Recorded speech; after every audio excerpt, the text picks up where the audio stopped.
Welcome to YouTube my channel EWS यानी English वाले सिकंदर में आप सभी का स्वागत है।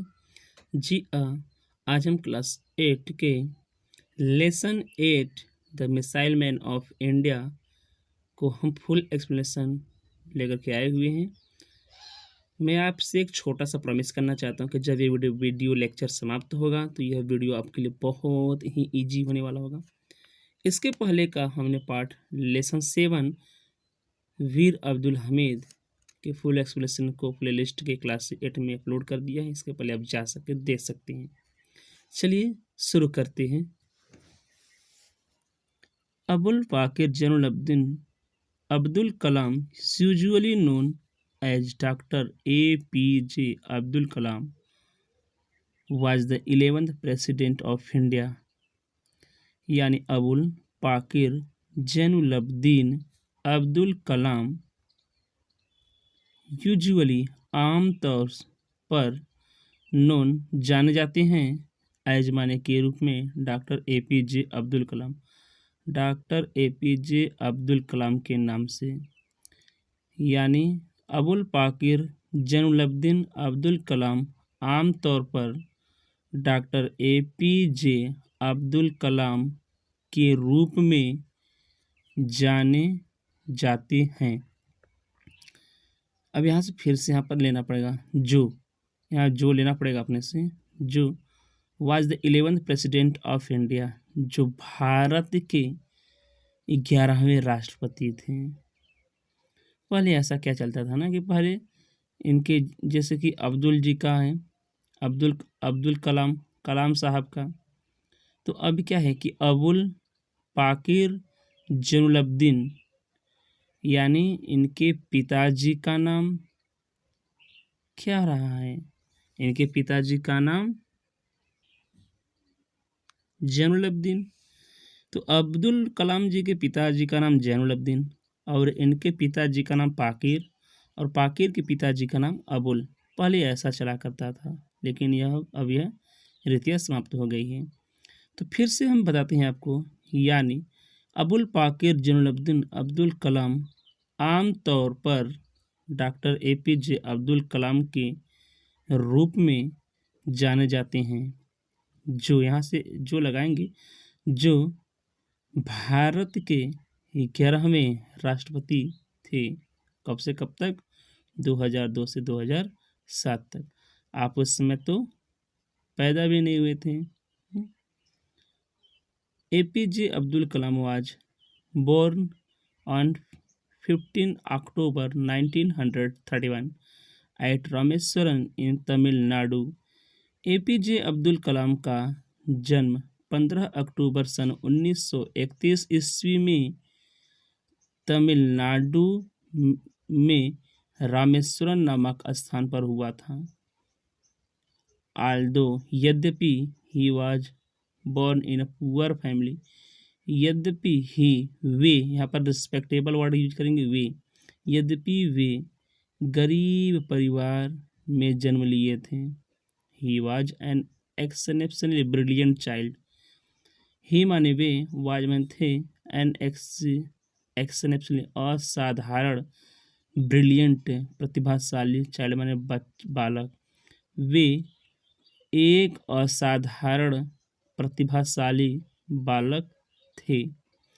His father Jainulabdeen was a boat owner, यानी उनके पिता जैनुलब्दीन वाज में थे अ बोट ओनर, एक नाव के मालिक। उनके पिता जैनुलब्दीन एक नाव के ओनर थे या मालिक थे,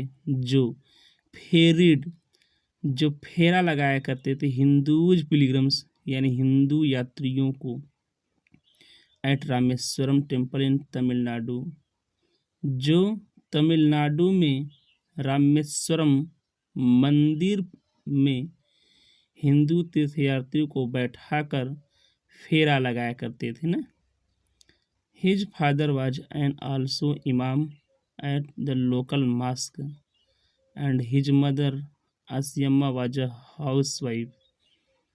जिनके पिता यानी हिज फादर यानी उनके पिता आल्सो अ इमाम, एक इमाम थे। And the local eight the local mask, स्थानीय मस्जिद के, यानी उनके पिता स्थानीय मस्जिद के एक इमाम थे और उनकी माँ आसियम्मा एक गृहिणी थी। और उनकी माँ आसियम्मा एक गृहिणी थी। माँ का नाम आसियम्मा और पिताजी का नाम जैनुल अब्दीन। और इनके दादाजी का बात करें तो हो जाएगा क्या, पाकिर, जो कि जैनुल अब्दीन जी के पिताजी थे। और पाकिर के पिताजी अवुल। ऐसे तो ये तीनों वंशज इसी में है। आगे हैं कि he started working at young age, he started working, उन्होंने काम करना शुरू कर दिया। एट अ यंग एज, नवयुवक अवस्था में, यानी जवानी की अवस्था में कर सकते हैं, यानी वे जवानी की अवस्था में काम करना शुरू कर दिया, बाल्यकाल की अवस्था में काम करना शुरू कर दिए। कौन? महाराज, यही APJ अब्दुल कलाम। आगे इसमें है कि ही सोल्ड टैमरिंड सीड्स, वे इमली के बीजों को, टैमरिंड माने इमली के सीड्स माने बीजों को, और न्यूज़पेपर समाचार पत्रों को क्या करते थे? सोल्ड करते थे, बेचा करते थे। टू सपोर्ट हिज फैमिली, अपने परिवार के सपोर्ट, सहारा देने के लिए वे अपने परिवार को सहारा देने के लिए इमली के बीजों और समाचार पत्रों को बेचा करते थे। बताइए, इतनी गरीबी थी। तो आगे इसमें है कि after completing his schooling at Rameswaram elementary school, यानी आफ्टर माने के बाद, कंप्लीटिंग पूरा करने के, हिज माने अपनी, स्कूलिंग माने विद्यालय पढ़ाई, at the Rameswaram elementary school के, यानी रामेश्वरम एलिमेंट्री स्कूल से अपनी विद्यालय पढ़ाई पूरा करने के बाद Kalam went to attend saint Joseph college in Tiruchirappalli, यानी राधा कृष्ण जी का जन्म स्थान था ना, महान धुरंधर वहाँ ही स्थान पर जन्म लिए हुए हैं, तमिलनाडु में। ये भी तमिलनाडु से बहुत महान है। यानी रामेश्वरम एलिमेंट्री स्कूल में अपने विद्यालय पढ़ाई पूरा करने के बाद कलाम वेंट टू अटेंड, कलाम जुड़ गए सेंट जोसेफ कॉलेज से इन तिरुचिरापल्ली में। कलाम तिरुचिरापल्ली में सेंट जोसेफ कॉलेज से जुड़ गए। The college was affiliated to the university of Madras, यानी वह कॉलेज वाज अफिलिएटेड, संबंधित था, to the university of Madras, Madras की यूनिवर्सिटी से, यानी वह कॉलेज मद्रास के यूनिवर्सिटी से संबंध था। सीधे, कोई दिक्कत नहीं है ना। From where he graduated in physics in 1954, from where, जहाँ से, ही माने उन्होंने, ग्रेजुएटेड माने शिक्षा ली, इन फिजिक्स में 1954 में, जहाँ से वे सन 1954 ईस्वी में फिजिक्स की शिक्षा ली, ग्रेजुएटेड में ग्रेजुएशन किया, शिक्षा ली। He specialised in aero engineer of Madras institute of technology, Madras तकनीकी संस्थान ना, यानी वे MIT शॉर्ट कर सकते हैं, ये वे MIT से एरो इंजीनियरिंग के विशेषज्ञ हुए ना, या ऐसे बोल सकते हैं, वे मद्रास इंस्टीट्यूट ऑफ टेक्नोलॉजी से एरो इंजीनियरिंग, यानी एरो इंजीनियरिंग में विशेषज्ञ हुए। आगे है doctor Abdul Kalam was great scientist, doctor Abdul Kalam एक महान वैज्ञानिक थे। He made the chancellor of the institute of space science and technology, he was made, वे बने गए चांसलर, कुलाधिपति ऑफ द इंस्टीट्यूट में, संस्था के, कौन कौन संस्था के बने थे कुलाधिपति? Space science and technology. तो आप बोलेंगे यहाँ से, वे स्पेस मतलब अंतरिक्ष विज्ञान और तकनीकी विज्ञान, तो आप बोलेंगे कि वे अंतरिक्ष विज्ञान और तकनीकी संस्था के कुलाधिपति भी बने थे ना। He worked in defence research and development organisation in 1958, यानी वे DRDO में, यानी वे सन 1958 में DRDO में भी काम किए। ज़्यादा दिक्कत तो नहीं है ना। DRDO यानी he worked in defence research organisation, यानी वे वर्क में काम किए defence research and development organisation यानी DRDO में। कौन सन में? 1958 में। यानी वे सन 1958 में DRDO में काम किए। बड़ा करके कहना चाहते हैं तो भी कह सकते हैं, वे सन 1958 ईस्वी में defence research and development organisation में काम किए। एंड देन ज्वाइंड, और जुड़ गए, और तब जुड़ गए इंडियन स्पेस रिसर्च ऑर्गेनाइजेशन, भारतीय अंतरिक्ष अनुसंधान संस्थान इसका हिंदी होगा। और तब वे सन 1963 ईस्वी में भारतीय अंतरिक्ष अनुसंधान संस्थान से जुड़ गए। He made significant contribution to Indian satellite.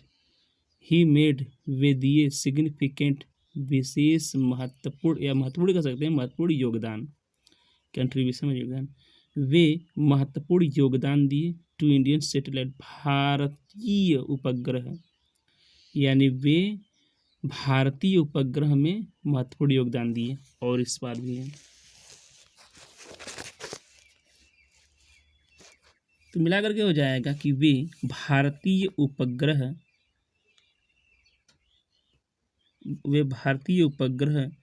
में बहुत महत्वपूर्ण योगदान दिए। और and also in a missile programme of DRDO। तो आप मिला करके बोलेंगे वहाँ से कि ही, यानी वे, ही से उठाएंगे वहाँ से, वे DRDO की मिसाइल प्रक्षेपास्त्र कार्यक्रम में भी और भारतीय उपग्रह में विशेष योगदान दिए। आगे चलते हैं। As a project director of SLV third, यानी एज माने के रूप में, अ प्रोजेक्ट माने कार्य, निर्देशक, डायरेक्टर निर्देशक ऑफ SLV थर्ड, इसको SLV थर्ड ही बोलेंगे। यानी SLV थर्ड के कार्य निर्देशक के रूप में ही माने वे कंट्रीब्यूटेड, योगदान दिए, टू डेवलपमेंट, विकसित करने और व्यवस्थित करने का, मैनेजमेंट व्यवस्थित करने, ऑफ इंडियन, भारत की प्रथम इंडिजिनस स्वदेशी उपग्रह। तो आप यहाँ से बोलेंगे, तो उपग्रह लॉन्च व्हीकल, तो पहले इतने बोल दीजिए, यहाँ से देख सकते हैं। यानी वे भारत की प्रथम स्वदेशी उपग्रह को लॉन्च करने, इसको दिक्कत नहीं होना चाहिए यहाँ पर, आपको ज़्यादा गणना नहीं है। देखिए, वे भारत की प्रथम स्वदेशी उपग्रह को लॉन्च करने, व्यवस्थित करने और विकसित करने में महत्वपूर्ण योगदान दिए। नहीं समझे? फिर से, वे भारत की प्रथम स्वदेशी उपग्रह को लॉन्च करने, व्यवस्थित करने और विकसित करने में महत्वपूर्ण योगदान दिए। इन इंजेक्टिंग, छोड़े, Rohini satellite in the orbit of the earth, Rohini satellite. Injected माने जैसे इंजेक्शन क्यों पढ़ा है, क्योंकि इंजेक्ट माने छोड़ना होता है।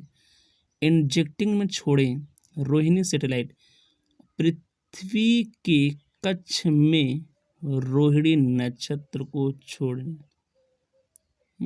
ये पहले नक्षत्र ही था।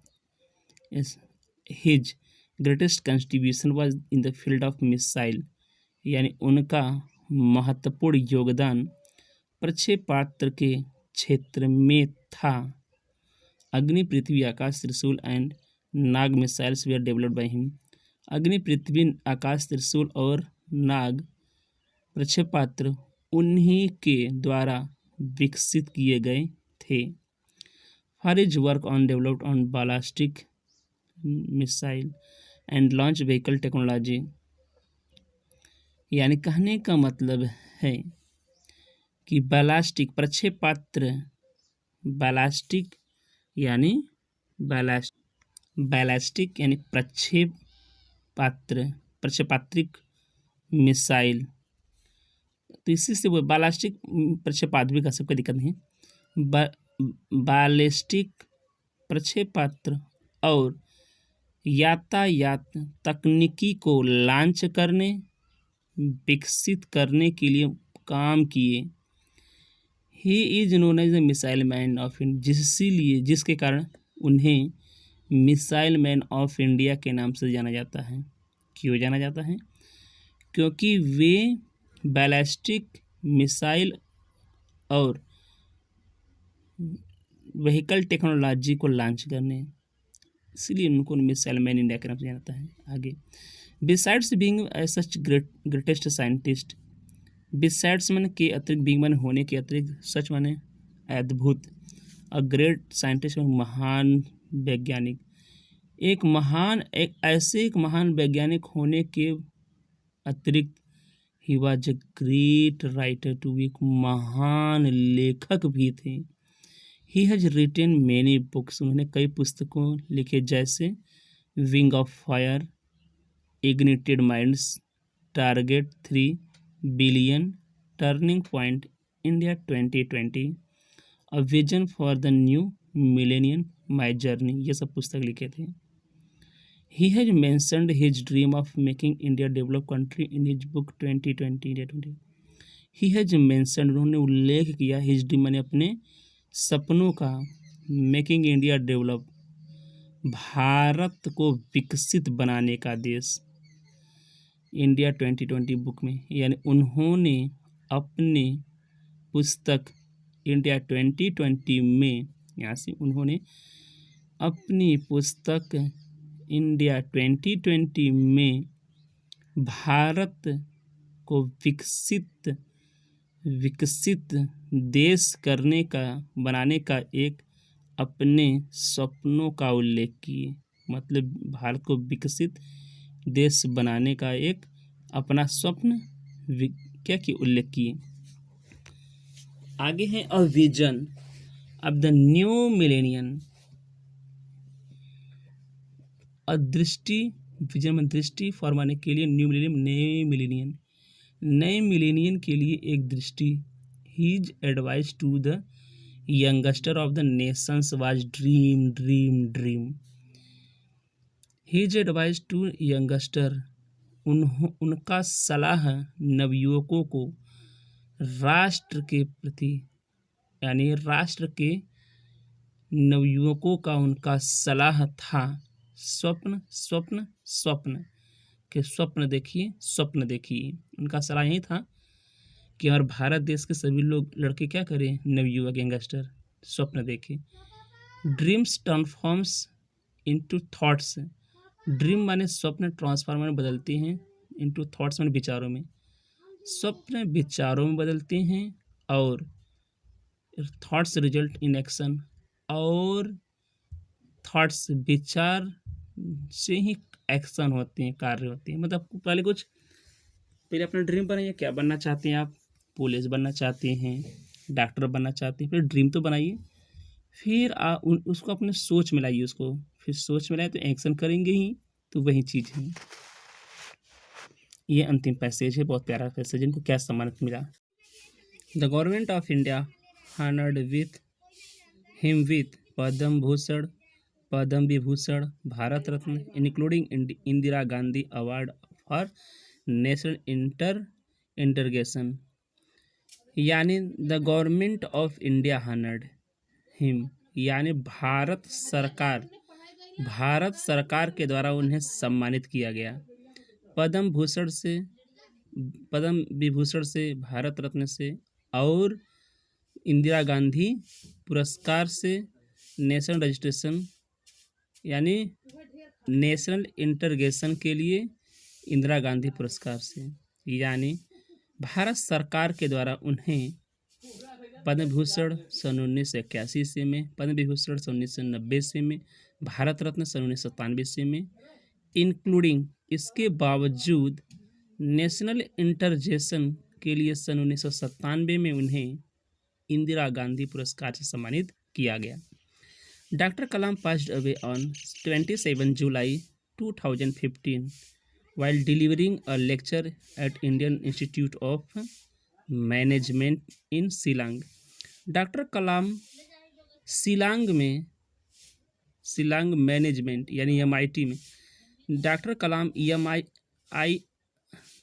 ये है Indian institute of management IIM, यानी डॉक्टर कलाम शिलांग में इंडियन इंस्टीट्यूट ऑफ मैनेजमेंट के एक लेक्चर देते समय 27 जुलाई सन 2015 ईस्वी में गुजर गए या मृत्यु को प्राप्त कर गए। The whole world was shocked, सारा संसार आश्चर्यचकित था और दुखी था, सारा संसार आश्चर्यचकित और दुखी था। By the sudden and untimely death the simple humble at one of the greatest man of our times, यानी द होल वर्ल्ड यानी सारा संसार, शौक यानी आश्चर्यचकित और दुखी था उनकी अचानक असामयिक मृत्यु के कारण, क्योंकि वे एक साधारण, विनम्र और क्योंकि हमारे समय के सभी महान विभूतियों में से वे एक साधारण और विनम्र व्यक्ति थे। आगे एक कोट्स है अच्छा सा, if you want to shine like a sun, यदि आप एक सूर्य की तरह चमकना चाहते हैं तो फर्स्ट बर्न लाइक अ सन, तो सबसे पहले सूर्य की तरह तपना सीखो, सूर्य की तरह जलना सीखो। तो वीडियो लेक्चर कैसा लगा? और वीडियो लेक्चर अच्छा लगा तो वीडियो को लाइक, चलो सब्सक्राइब करें, एक प्यारा सा कमेंट छोड़ दे। धन्यवाद।